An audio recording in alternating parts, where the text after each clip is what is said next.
It's one of those things where you're crazy. like, there's military helicopters flying around. It's like, but there's good surf. Which is really, that really takes the cake. What more do you need? Yeah, that's the most important part.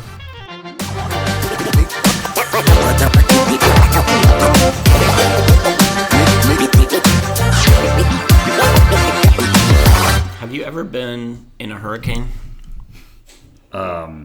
Physically or metaphorically? Physically. No. So I'm from Florida. Yep. And hurricanes are like Monday. Yeah. They happen a lot. Hurricane Monday? No, he's saying hurricanes are like Monday, like it comes all the time. Thank you. Thanks. Appreciate stating the obvious. Well, he didn't. So he didn't get it. That's not his fault. He didn't get No, I know. We all have different brains. Yeah. Respecto. Like the worst is when your relatives are traveling and they're like, hey, if there's a hurricane, we need you to board up our house. And so you like go to their house. 3 or 4 different relatives have the same request, and it can get really crazy. No. Yeah. That's the best surf. Right. So That's all another. We know that. We know that that story. already. So when you finally get to the grocery store, like it's bonkers, right? You have to park like 5 blocks away. You run into the store. It's Miami. Mm-hmm. There's a few people there, and you get into Jeff Bezos just moved there. Even more. Yep. So you go into Publix, and it's like the zombie apocalypse. It's like you would imagine movie the zombie scene apocalypse would be. what was that? What's that movie with I Am Legend? No, there's nobody in I Am Legend. something zero? The Z. It's a book. Yeah. World War Z. World War Z. It's like that, except there's long lines. Because people are actually buying stuff. They're not just They're not just looting. So here's what you do. You get into the store. There's no bread. There's no candles. There's no There's milk. no batteries. There's no milk. So you find what you can get, and you take all of it. So what'd you find? So I think I got bourbon. No, I think it was candles that I got, and I just snagged them all. And so then what I do is everyone's in a line all the way back to the deli, like that kind of line. And so what I do is I walk and I look in people's carts, and I see you. And you start trading. You start haggling those candles. That's amazing. You have 5 loaves of bread. Can I have one for a candle? And they're like, yeah. And then you don't even own the candle. I don't know. You're haggling for things you don't even have. I don't even own it. Yeah. So that's how you get market. all the food you need to.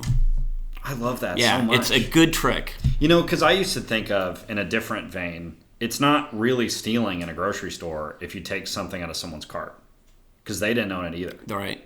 It still belongs to the grocery store. Right. So it's like... Well, I didn't take things. No, I'm not saying you did. I'm saying in a different vein. Yeah. Really, it's pretty much a free-for-all until the barcode is scanned. Yeah, and then there's like debates. It's like 2 candles for a loaf of bread. Yeah. I'm like,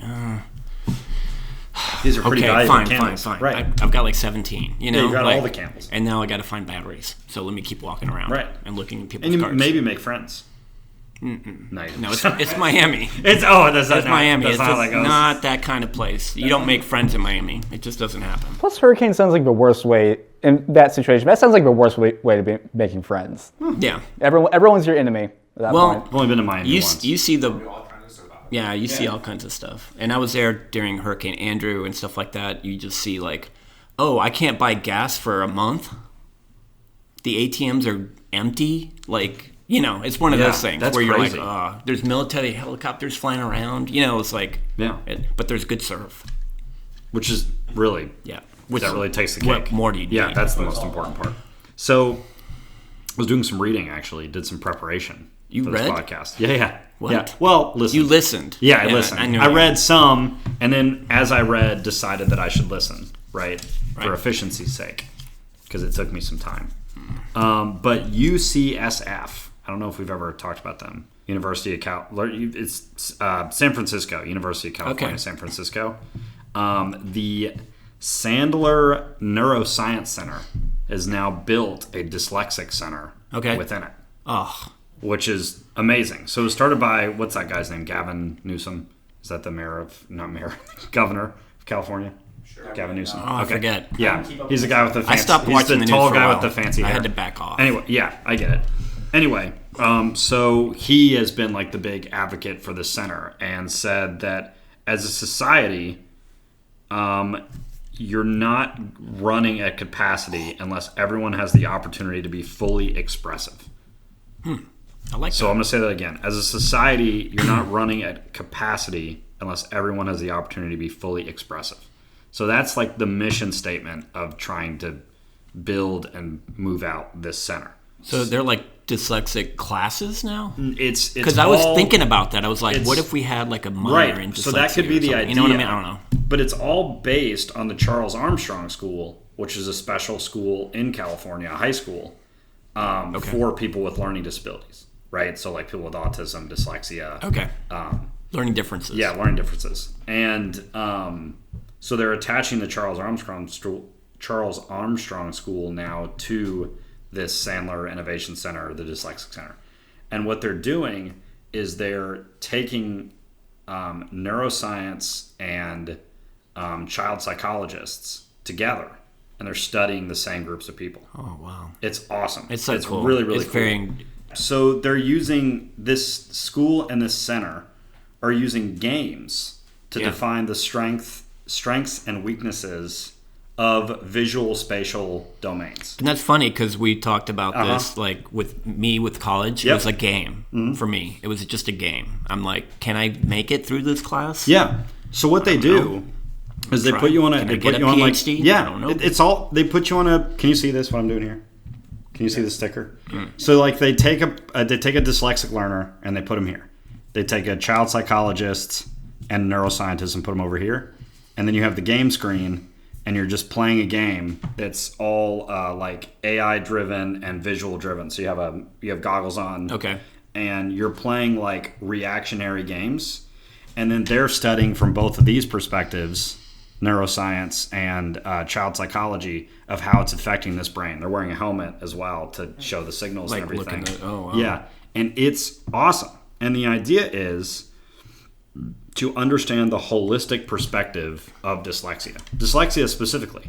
Yeah. To understand how it affects you psychologically, physically, in a neurobiology sense, in a spatial sense. So where you are, how dyslexia is going to affect you. In an age sense. So as you get older, how you grow with it, since it's not going to go away. Yeah. And then the idea is to spread it. What Gavin Newsom said is that the idea is to take those learnings, spread it throughout the state, spread it throughout the country, spread it throughout the world. That's the whole perspective. Man. So it's really, really cool.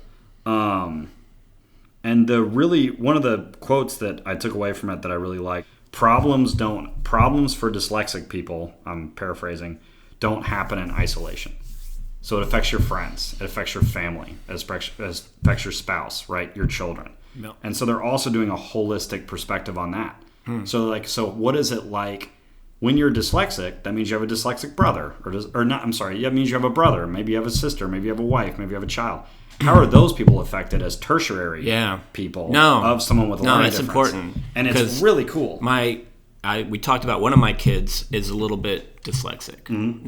I think I'm a little bit more on the dyslexic side, but my other one is like.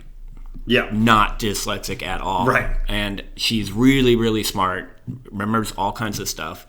And she would get frustrated with me because she would tell me, you were telling me this, like, well, I have to be at work at 3:30, not 5. Right. And in my calendar, I had 5. It's always fun. Yep. So I would forget. Yep. And then she'd be like, why does he forget? Does he Does he not care? Doesn't care. And then the same perspective No, comes I from really, your children, really from care. your friends. And my Same thing happens daughter with felt birthdays. offended, and that's part of being raised by a dyslexic person, Yeah. I think it's really interesting because I have the same things happen to me with like family birthdays, friend birthdays, where they're like, I'm like, I'm not gonna. My brother made a joke about it to me the other day. He was like, "What's my birthday?" And I was like, "I honestly don't know." I was like, "It hasn't made it." I was like, "It used to be on my calendar. Got a new phone." Like that's the only way. I would know. Right? No. Yeah, it's like that's the only way that I would know. And I told you my trick for like how long you've been married. I say since '99. Since because I don't know what year. Yep. I can't do the math that fast, but I know the year I got married. It's really you do the math. Yeah, yeah. It's like I'm not gonna do it at all.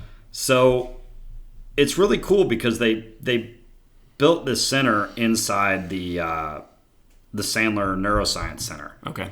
And so it's like this full building with all these different psychologists, neuroscientists, biologists. All these perspectives are coming in to try to make basically what they were learning. They did a bunch of surveys, and basically what they learned was that they almost think that it's like an epidemic of lack of research. Okay. That they were, especially in the U.S., right? Because we know the British. We know the British have taken a big step. The Swedes are big on that too. Yeah, changing the educational system to be facilitate more the diverse. dyslexic brain. 100%. Yeah, the better way to say it. But the American education system hasn't done that as much, except for in really micro places. So if a large state, like Henry, that guy we 100%, man, yeah, like I wish I would have grown up where you did, John Henry, the fake name, right? Yeah, he made up a name. Yeah, for just being on makes our it podcast. up. Yeah. Shout out to John Henry.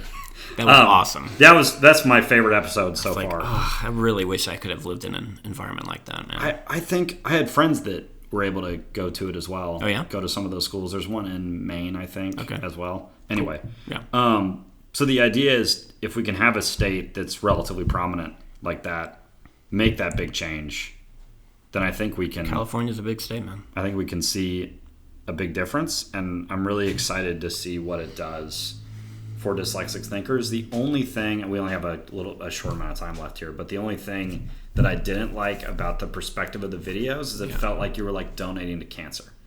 They were like, help these people with these disabilities understand what they need to take that LinkedIn course. Yeah, because that LinkedIn course, and I do it too. I just said in the last video that was diagnosed as dyslexic, 100%, and it's like wrong phrase. I do it too, where I'm like, I discovered. I only end up talking to my colleagues about what I'm not good at, right? Mm-hmm. Like, because that's what comes up. Like, oh, I'm sorry, I didn't spell that right. I'm dyslexic. Oh, I'm sorry, I didn't send that on time or didn't do it in the way you wanted me to. I'm dyslexic. I think about this differently. So it's all negative. Yeah. But it's because that's what comes up. I have to be careful with that too, with my students, because I tell them I'm dyslexic. I'm like, so these are the things. Mm-hmm. I might not get your name. It's much harder to explain. I might not do this. I might not do this the way you think. Like, it's much harder to explain what you can do because people aren't dyslexic. Right. So it's hard to say, oh, I'm actually looking at things from up here. I invent things that nobody thought of. Yeah, exactly. And it sounds braggy. And they're like, what? What do you mean? It just sounds braggy. Anyway, at the end of the day, the problems don't happen in isolation. I really liked that quote. Mm-hmm. And the idea is to look at dyslexia at this center from a holistic perspective. And I'm excited about it at the end of the day. It's very exciting time to be dyslexic. What comes from it. Very exciting times. Mm-hmm. So, Kompai. Yep. Glad to be back. Congrats to be dyslexic. Yeah, congrats on being dyslexic. I love it. Thank you everyone for joining us for another episode of Dyslexics Untied. New episodes every Saturday wherever you get your podcasts. Also, catch us on Facebook, Instagram, TikTok, and YouTube.